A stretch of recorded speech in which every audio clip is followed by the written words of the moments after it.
So a quick note on troubleshooting Heroku. Because Heroku is live on the web, the error messages that we get here are not going to look the same as they will on your own computer. So it can be tough to figure out what's going wrong if something happens. So for example, if I try to go to a random page, I'm getting something like this, an error message. The page you're looking for doesn't exist. It's not giving me the same kind of error that I'm seeing here. And I also don't see anything in the command line, obviously, because this is running on Heroku servers. So how do I figure out what's going wrong, if something's going wrong? Well, the easiest thing you can do is in the command line, you can run a whole bunch of commands for interacting with your app. And one of my favorites is Heroku logs tail. And what this does is this will actually allow you to open up your log file that is running on Heroku, and this will, with the tail command, this will automatically update as people interact with your app. So you can actually see if I refresh here, then it's uploading this. Now this is a little hard to read, so you can expand it to make it kind of easier. But what you're getting is you're getting every single GET request. Every time someone clicks something or does something on your site, goes to the About page. Now these are just info. It tells you when it starts a GET request. I tend to kind of ignore all the colorful stuff here and everything from here to here and just kind of look at the text part. This is what it looks like when everything is going fine. But when you have an error message that shows up, it is a little better about basically explaining what the error is. Now you might have to do a little bit of searching to figure out what's going wrong.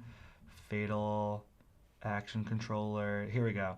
No route matches get / and then that's the error that's actually happening. So if you're getting a different kind of error, there's pages not found errors, but there's also application errors because we made a mistake in something.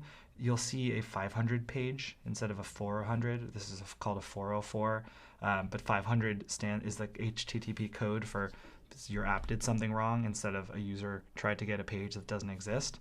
Then the Heroku logs is probably the easiest way to see what's going on.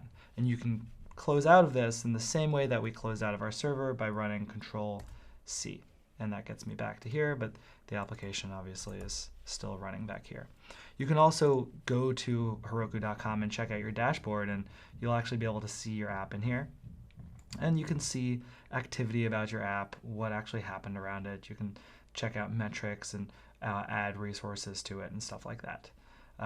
Or even go to the settings in case you wanted to change it. This is where you would put environment variables, for example. It shows you what your Git URL is in case you ever need to update your Git URL. If you want to rename your Heroku application, by the way, that's totally possible. You can rename it. You'll just have to remember to update your Git remote because the Git remote is set specifically based on the name. So if you wanted to rename your application, I believe the command is Heroku rename app, and it just will rename it. Let's see, renaming apps from this. Yep, Heroku apps : rename, and then you give it the new name.